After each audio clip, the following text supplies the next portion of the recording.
Hi everyone, ഇന്ന് നമ്മൾ discuss ചെയ്യാൻ പോകുന്ന ടോപ്പിക് എന്ന് പറയുന്നത് നമ്മുടെ കുഞ്ഞുങ്ങളിൽ അല്ലെങ്കിൽ മുതിർന്ന കുട്ടികളിൽ പോൺ വീഡിയോ വാച്ച് ചെയ്യുന്നതായോ അല്ലെങ്കിൽ പോൺ വീഡിയോ എഡിക്ഷനോ മക്കൾക്കുണ്ടെങ്കിൽ അത് നമ്മൾ എങ്ങനെയാണ് നിയന്ത്രിക്കേണ്ടതെന്നും എങ്ങനെ അതിനെ നമ്മൾ റിയാക്ട് ചെയ്യേണ്ടതെന്നും എന്നതിനെ കുറിച്ച് കുറച്ച് കാര്യങ്ങൾ മാതാപിതാക്കളോട് ഡിസ്കസ് ചെയ്യാൻ വേണ്ടിയിട്ടാണ് ഇന്ന് ഈ ടോപ്പിക്ക് ഞാൻ സെലക്ട് ചെയ്തിട്ടുള്ളത്. നമ്മുടെ കുട്ടികൾ പോൺ വീഡിയോസ് വാച്ച് ചെയ്യുന്നതായിട്ട് നമ്മൾ കണ്ടെത്തി കഴിഞ്ഞാൽ എങ്ങനെയാണ് പാരൻസ് പ്രതികരിക്കേണ്ടതെന്ന് ഇന്നും ഒരുപാട് പാരൻസിന് അറിയില്ല. പലരും കുട്ടികളെ മർദ്ദിച്ചും ഉപദ്രവിച്ചും ഓവർ റിയാക്ട് ചെയ്തിട്ട് തന്നെ അവരെ ഭയങ്കരമായിട്ട് നെഗറ്റീവ് ഇമ്പാക്റ്റ് ആണ് അവരിൽ ഉണ്ടാക്കിയെടുക്കുന്നത്. എന്നാൽ അങ്ങനെ നമ്മുടെ മക്കൾ പോൺ വീഡിയോസ് കാണുന്നുണ്ടെന്നോ അല്ലെങ്കിൽ പോൺ വീഡിയോസിന് എഡിക്ഷൻ ഉണ്ടെന്നോ അറിഞ്ഞു കഴിഞ്ഞാൽ ആദ്യം തന്നെ നിങ്ങൾ ഡോണ്ട് റിയാക്ട് ഇമ്പൾസീവ്ലി. ബിക്കോസ് ഉടനെ തന്നെയുള്ള ഒരു റിയാക്ഷൻ അവർക്ക് വന്നു കഴിഞ്ഞാൽ അത് അവരെ ഭയങ്കരമായിട്ട് അവർക്കൊരു ഓവർ ഷൈ, പിന്നെ അവർക്കൊരു കോൺഫിഡൻസ് കിട്ടാതാവും. ഇതുവരെ നടന്ന കുട്ടികളുമായിട്ടുള്ള കൗൺസിലിംഗിൽ ഞാൻ മനസ്സിലാക്കിയെടുത്തോളം കുട്ടികളോട് വളരെ ശാന്തമായി ബിഹേവ് ചെയ്തു കഴിഞ്ഞാൽ, അവരോട് ഭയങ്കര സൈലന്റ് ആയി ഓപ്പൺ ടോക്ക് ചെയ്തു കഴിഞ്ഞാൽ ഇവർ എവിടെ നിന്ന് അത് കണ്ടു തുടങ്ങി, അത് ഇപ്പോൾ അവർ ഏത് സ്റ്റേജിൽ നിൽക്കുന്നു എന്ന് നമുക്ക് മനസ്സിലാക്കാൻ പറ്റും. ആദ്യം തന്നെ നിങ്ങൾ ഇത് മനസ്സിലാക്കി കഴിഞ്ഞാൽ, കുട്ടികളിൽ ഈ ദുശീലം ഉണ്ടെന്ന് മനസ്സിലാക്കി കഴിഞ്ഞാൽ നിങ്ങൾ ആദ്യം നിങ്ങൾ തന്നെ ഒന്നിരുന്ന് ഒരു കുറച്ചു നേരം സമയമെടുത്ത് നിങ്ങൾ തന്നെ തീരുമാനിക്കുക, ഞാൻ ഓവർ റിയാക്ട് ചെയ്യില്ല, കുട്ടി പറയുന്ന എല്ലാ കാര്യങ്ങളെയും വളരെ ശ്രദ്ധാപൂർവം ഞാൻ മനസ്സിലാക്കും, അതിനനുസരിച്ചുള്ള അവർ പറയുന്ന ക്വസ്റ്റ്യൻസിനനുസരിച്ചുള്ള ആൻസേഴ്സ് നിങ്ങൾക്കൊണ്ട് പറ്റുന്ന കഴിവിനനുസരിച്ച് നിങ്ങൾക്ക് പറയാൻ പറ്റും എന്നുള്ള ഒരു ഉറപ്പോടു കൂടി മാത്രം അവരോട് സംസാരിക്കാൻ ശ്രമിക്കുക. സെക്കൻഡ് വൺ പറയുന്നത് make to teach my child. അതായത് നമ്മുടെ മക്കളെ പഠിപ്പിച്ചു കൊടുക്കാൻ പറ്റുന്ന ഒരു നല്ല അവസരമായി ഇതിനെ കരുതുക. അല്ലാതെ എൻ്റെ കുട്ടി ഒരു തെറ്റ് ചെയ്തു, അവനെ ഇനി എനിക്ക് ഒരിക്കലും തിരുത്താൻ കഴിയില്ല എന്നല്ലാതെ ആ കാര്യത്തിനുപരി ഞാൻ എൻ്റെ കൊച്ചിനെ ഇനി പഠിപ്പിക്കാൻ പോകുന്നത്, എനിക്ക് പഠിപ്പിക്കാൻ കിട്ടിയ ഒരു അവസരം ഞാൻ നല്ല രീതിയിൽ ഉപകാരപ്പെടുത്തുമെന്ന് കരുതുക. അതുപോലെ തന്നെ സെക്ഷുവാലിറ്റി എന്ന് പറയുന്നത് ഒരു ഹെൽത്തി ആയിട്ടുള്ള ഒരു രീതിയിൽ അവരെ മനസ്സിലാക്കി കൊടുക്കുക.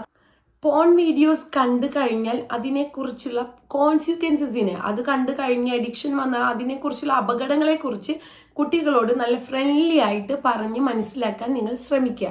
അല്ലാതെ നീ ഇനി ഇത് കണ്ടാൽ ഞാൻ നിന്നെ അത് ചെയ്യും, അല്ലെങ്കിൽ നിന്നെ അവിടെ കൊണ്ടാക്കും, നിന്നെ എനിക്ക് വേണ്ട, അങ്ങനെയുള്ള നെഗറ്റീവ് കാര്യങ്ങൾ പറയാതെ പോസിറ്റീവ് രീതിയിൽ അവരെ അതിന്റെ കോൺസിക്വൻസസിനെ കുറിച്ച് അവർക്ക് പറഞ്ഞ് മനസ്സിലാക്കാൻ ശ്രമിക്കുക. നല്ലൊരു ഫ്രണ്ടായി അവരുടെ കൂടെ നിൽക്കുക. Encourage follow up questions. അതായത് സംശയങ്ങൾ ചോദിക്കാനുള്ള ഒരു ഇടവേള അവർക്ക് കൊടുക്കുക. അവർ ഏത് രീതിയിൽ വേണമെങ്കിലും നമ്മളോട് സംശയങ്ങൾ ചോദിക്കാം. കാരണം കുട്ടികളാണ്, അവർ പല രീതിയിലുള്ള പല വീഡിയോസും കണ്ടിട്ടാണ് വരുന്നത്. സോ അതുകൊണ്ട് തന്നെ അവർക്ക് സംശയങ്ങൾ ഒരുപാടുണ്ടാകും. ഹെൽത്തി ആയ ഒരു സെക്സിനെ കുറിച്ചിട്ടുള്ള നല്ല പോസിറ്റീവ് കാഴ്ചപ്പാട് വരുത്തുന്ന രീതിയിൽ, നിങ്ങളെ കൊണ്ട് പറ്റാവുന്ന രീതിയിൽ അവർക്ക് അതിനുള്ള റിപ്ലൈസ് കൊടുക്കുക. അവർ ഇത് നിങ്ങളോട് ചോദിക്കാൻ നിങ്ങൾ ഒരു സ്പേസ് അവർക്ക് കൊടുത്തിട്ടില്ലെങ്കിൽ അവർ പലവരോടും ചെന്നിട്ട് അത് ചോദിക്കും, അല്ലെങ്കിൽ അവരതൊരു എക്സ്പെരിമെന്റ് ചെയ്യാൻ ട്രൈ ചെയ്യും. അത് സിബ്ലിങ്സിനോടായിക്കോട്ടെ, അല്ലെങ്കിൽ കസിൻസിനോടായിക്കോട്ടെ, അല്ലെങ്കിൽ അവരുടെ ഫ്രണ്ട്സിനോടായിക്കോട്ടെ, എങ്ങനെയാണ്, അല്ലെങ്കിൽ ഞങ്ങൾ കണ്ട വീഡിയോസിലെ പോലെ എങ്ങനെയാണ് ഞങ്ങൾ ചെയ്യേണ്ടതെന്ന് അവർ ട്രൈ ചെയ്യാൻ ശ്രമിക്കും. അതിലും നല്ലത് നമ്മളിത് കണ്ടു കഴിഞ്ഞാൽ, അല്ലെങ്കിൽ നമ്മളിത് മനസ്സിലാക്കി കഴിഞ്ഞാൽ ഉടനെ അവരുടെ സംശയങ്ങൾക്കുള്ള ഉത്തരങ്ങൾ നിങ്ങളെ കഴിവിനനുസരിച്ച് നിങ്ങൾ പറഞ്ഞു കൊടുക്കുക.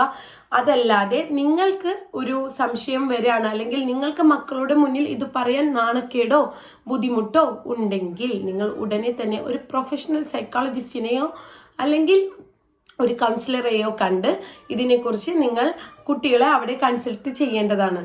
കാരണം ഇന്നത്തെ കാലത്ത് ഇത് സാധാരണയാണ്. മക്കളിൽ പലവരിലേലും ഇത് കാണുന്നതായിട്ട് നമ്മൾ കണ്ടിട്ടുണ്ട്. ഒരുപാട് കുട്ടികളിൽ നമ്മൾ ഈ ഒരു കാര്യം കണ്ടുവരുന്നുണ്ട്. ഉദാഹരണത്തിന് എൻ്റെ അറിവിലുള്ള ഒരു കുഞ്ഞു കുട്ടി പോലും നമ്മുടെ മുന്നിൽ വന്നിട്ട് ഇങ്ങനെ വീഡിയോ കണ്ടിട്ട് എഡിക്ഷനുള്ള കുട്ടികൾ വരുന്നുണ്ട്. ചില കുട്ടികൾ ഷിവറിങ്, കുട്ടികൾക്ക് പല രീതിയിലുള്ള മാനസിക സംഘർഷങ്ങൾ മൂലം വരുന്നുണ്ട്. അവസാനം എത്തിച്ചേരുന്നത് എന്താണെന്ന് വെച്ച് കഴിഞ്ഞാൽ പോൺ വീഡിയോസിന് അഡിക്റ്റഡ് ആയിട്ട് വരുന്ന കുട്ടികളാണ്. സോ നമ്മുടെ മക്കളിൽ അല്ലെങ്കിൽ നമ്മുടെ മക്കൾ കാണുന്നുണ്ട് എന്ന് അറിഞ്ഞു കഴിഞ്ഞാൽ നിങ്ങൾ ആദ്യം നിങ്ങളെ നിയന്ത്രിക്കുക. അതിനുശേഷം നിങ്ങളെ മക്കളുമായി നിങ്ങൾ ഒരുപാട് സംസാരിച്ച് അതിനെക്കുറിച്ച് കൂടുതലായി അറിയാൻ ശ്രമിക്കുക. അതുപോലെ തന്നെ അവർ ഒറ്റപ്പെട്ട് നീങ്ങി നിന്ന് ഫോണിൽ കളിക്കുകയോ അല്ലെങ്കിൽ സ്വകാര്യത കൂടുതൽ ഇഷ്ടപ്പെടുകയോ ചെയ്തു വരുന്നെന്ന് കണ്ടു കഴിഞ്ഞാൽ അവരെ നമ്മൾ ഒന്ന് മോണിറ്റർ ചെയ്യുക. ഉടനെ പോയി ഫോൺ തട്ടിപ്പറിച്ച് വാങ്ങി അടിക്കാനോ ഉപദ്രവിക്കാനോ നിൽക്കാതെ അവരെ നമ്മൾ മോണിറ്റർ ചെയ്യുക. മോണിറ്റർ ചെയ്ത ശേഷം ഇത് നമ്മൾ വ്യക്തമായി മനസ്സിലാക്കുകയാണെങ്കിൽ അതിനനുസരിച്ച് നമ്മൾ ഇടപഴകുക. പോണോഗ്രാഫി അല്ലെങ്കിൽ പോൺ കണ്ടന്റിലേക്ക് അവരെങ്ങനെ എത്തിപ്പെട്ടു എന്നുള്ളത് നമ്മൾ കണ്ടെത്തിയതിനു ശേഷം നമ്മൾ ആസ് എ പാരന്റ് നമ്മൾ ചെയ്യേണ്ടത് അവരുടെ ഡിവൈസിൽ ഒരു പാരന്റ് കൺട്രോൾ സിസ്റ്റം കൊണ്ടുവരിക എന്നുള്ളതാണ്. നമ്മൾ അവരെ മോണിറ്റർ ചെയ്യുക. അതുപോലെ തന്നെ പാരന്റ് കൺട്രോൾ സിസ്റ്റം അവരുടെ ഡിവൈസിൽ ഉൾപ്പെടുത്തുക. അതുപോലെ അവരുടെ സറൗണ്ടിങ്സ് അല്ലെങ്കിൽ അവരുടെ ഫ്രണ്ട്സ് ആ ഒരു റിലേഷൻഷിപ്പ് എങ്ങനെയാണെന്ന് കണ്ടെത്തുക. അതുപോലെ നിങ്ങൾക്ക് പറയാൻ ബുദ്ധിമുട്ടോ പ്രയാസങ്ങളോ ഉണ്ടെങ്കിൽ ഒരു പ്രൊഫഷണൽ കൗൺസിലറെയോ സൈക്കോളജിസ്റ്റിനെയോ കൊണ്ട് കുട്ടികളെ കൊണ്ടുപോയി അവരെ കൊണ്ട് സംസാരിപ്പിക്കുക. കുട്ടികൾക്ക് നല്ലത് മാത്രം വരട്ടെ. അതുപോലെ തന്നെ ഈ പോൺ വീഡിയോഗ്രാഫി എന്ന് പറയുന്നത് ഹെൽത്തി സെക്സുമായി യാതൊരു ബന്ധവുമില്ല എന്ന് മക്കളെ പറഞ്ഞ് മനസ്സിലാക്കിക്കാൻ നിങ്ങൾ തന്നെ ശ്രമിക്കുക എന്നുള്ളതാണ് ഇതിലെ ഏറ്റവും വലിയ ഘടകം. ഞാൻ പറഞ്ഞ ഈ കാര്യങ്ങൾ നിങ്ങൾക്ക് വളരെ വ്യക്തമായി എന്ന് മനസ്സിലാക്കുന്നു. കൂടുതൽ വീഡിയോക്കുമായി ചാനൽ സബ്സ്ക്രൈബ് ചെയ്യുക. പുതിയ വിഷയങ്ങളുമായി അടുത്തതായി വരുന്നത് വരെ ഏവർക്കും നന്ദി. താങ്ക്